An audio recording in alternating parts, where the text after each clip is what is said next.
going from homemade porn, you went on to this thing that we can't talk about. But what can link to that is indecent proposals. I've had a few offers in my days since being on YouTube. It's presented me with an abundance of opportunities, shall we say. And it kills me that I have to turn them down every single time. Because that's the kind of guy that I am. I mean, it's just a male thing. Usually it's guys doing it. Oh, yeah. Yeah, it's weird. So when it happens to you, it's like, fuck. And then you have to turn it down because of obvious reasons. Oh, yeah. And it's weirdly backward for me because, when you're, particularly I suppose when you're younger, you get offers. I mean, you go, yes, I'm on the first plane there. It all kind of, you never turn it down. You get presented with, I was the kid at school that never got the girl. I was the one that was without a girlfriend for years. And, desperate times, desperate measures and stuff. You get a bit of that.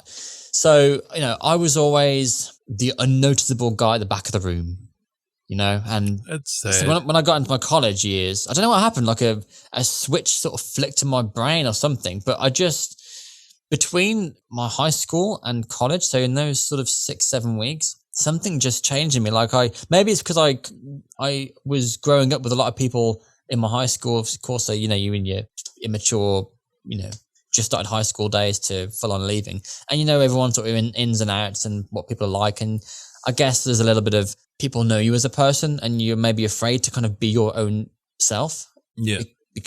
Grow up and become that person. And then sort of between college, I thought I got a fresh start with new people. I can reinvent myself. I can be whoever the hell I want to be. And I think maybe just changed mentally as well. And I just started talking to all these girls, which I never would have dreamed of doing. So it's really a really good confidence boost. Yeah. Which is incidentally where I met the girl with the best ever comment, Hey, there he is. I'm not going to lie, I was kind of similar. Like, I wasn't invisible to a lot of these girls, but I don't know. And plus, I used to always aim high, like above where I probably should have at the time.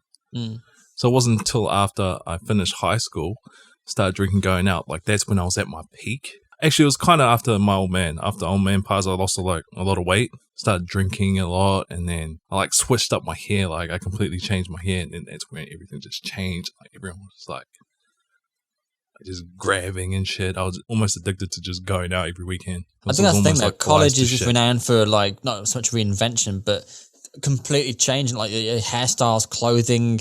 I went from I had my hair quite, I wouldn't say long, but it was certainly longer. It was sort of comb to the side. No, I had that at one point. I got the piss taken out of me a few times. I was called the vicar, which is always lovely.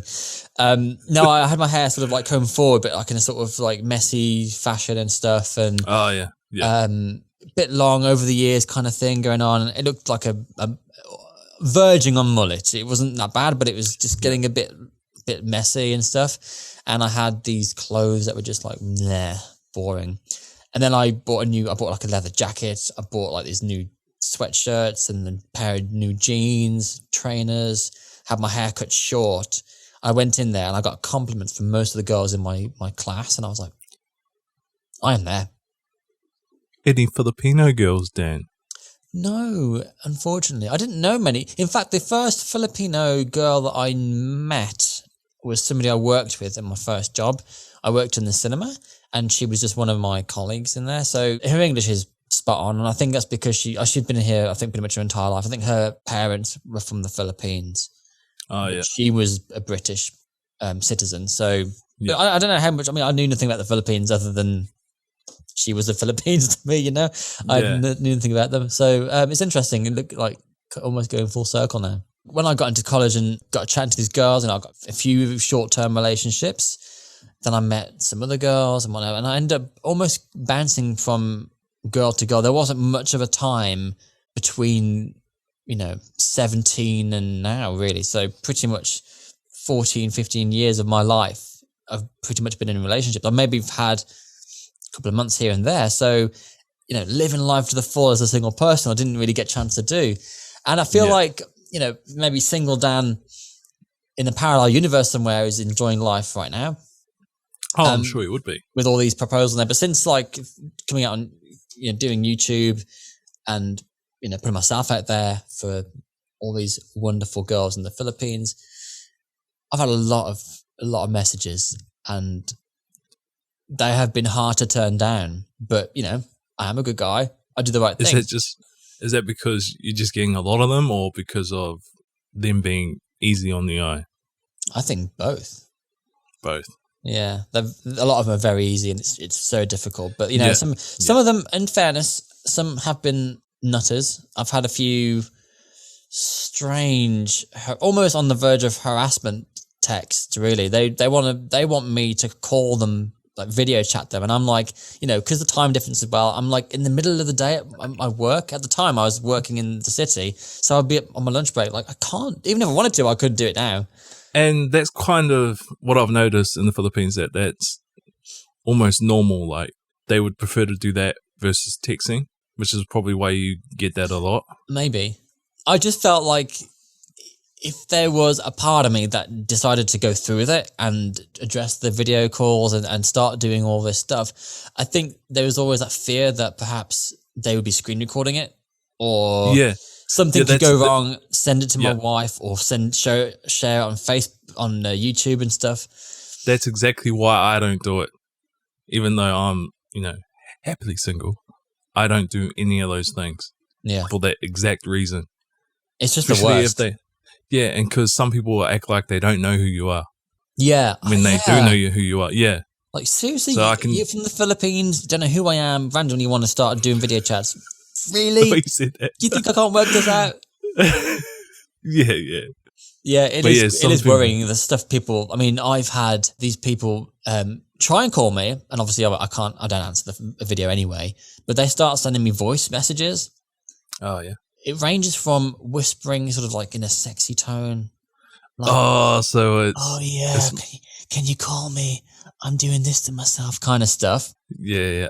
Down to full-on, all I'll say is sound effects. Oh, yeah. Not even the videos for those?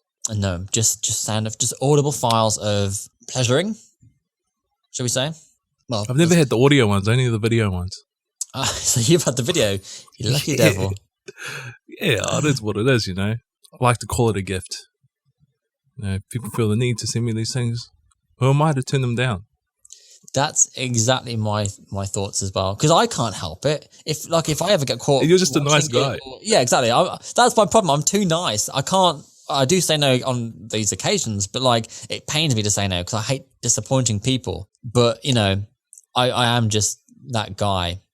But if I ever get caught with it or something, because the worst thing is, especially if you're not expecting it, in that case, you do get a flurry of messages, so you can see where it's going even before the audio starts and the video chat tries to start. You can tell by the way the messages are coming across, like, "Hi, how are you? Can I see you?" And oh, here we go again. Here we go. And you know where it's going, and it does, and it literally, I would say less than 15 minutes is all it takes from a brand new person saying hello right through to, "Here, come and see me naked." Yeah. It's mad. Because that's the whole reason why they messaged you in the first place. It wasn't just to say hello. Yeah, exactly. I'm one of your biggest fans. Yeah, I know your game. Yeah. But then sometimes, I've had even people I have spoken to and they've been maybe a bit flirty in the past, or even just brand new people. I could just get a text on my phone and I'll just look at my phone. Sometimes there'll be a photo there and I'll be like, oh, if I was in a situation where my wife was sat next to me or parents or something, do you know what I mean? Like you say, I can't help what people send me. It just comes through. And, that's my argument is that I can block them for sure. And I do block them in the end. After a few message exchanges. Yeah, because I'm never saying, just a straight block from Mr. Dan. This is what I'm saying. I'm a nice guy. If I'm happy to talk to people, people want to send me messages and stuff, fine. I'll engage in conversation and I can see where it's going to go, and I will try and back them down, say, I don't want to do this. If you want to just chat to me, ask me questions, talk to me, I'm happy to engage. But in terms of that kind of stuff, don't bother. And when they insist, that's when the blocking begins. And I have to say, it's made my life a bit easier. Oh yeah, I've been telling you this for a while though. Just I know. Just keep rid of it. It just takes me a long time. You have to deal with it, but you always want to know why. but where is this coming from? Who is this person? I'm just like, get the fuck out here. I really try and see the good in everyone, no matter how crazy they seem. Some people aren't worth seeing. I know. I had one person though, almost get quite suicidal in the way her messages were delivered. Was like, is this toilet paper girl? Yeah. Yeah. I think we briefly touched on this in one of the I never got to edit it, stuff, but no, I know. The video, yeah. Yeah, so she was a bit crazy. She was very sort of like insistent I answer a set of questions despite me answering them weirdly. Again, nice guy, just trying to please the people. Things got weird. She was talking about, toilet paper. If she was a piece of toilet paper, would I pee on her? All that kind of stuff. It got very weird very quickly. And I tried to bring her around and be like, why are you asking me these sort of things? Why can't we just have a normal conversation? And she got quite upset about it. So I felt this sense of responsibility that I know you would just block her, and I probably should have done the same as well. But the way the conversation went, I just sort of felt like if she did do something really stupid and someone checks her phone or whatever, it could come back on me and I would feel awful about that. The thing is, I actually think it was just a troll, because like no normal person would send you those messages. Even if it was real and they ended up, taking their own life, that's none of your business there. That's how I would see it. Regardless if you were like one of the last people she messaged, like, I'm sorry, but I just feel like I don't give a fuck. Like, I just don't. I don't. I know. If that was me.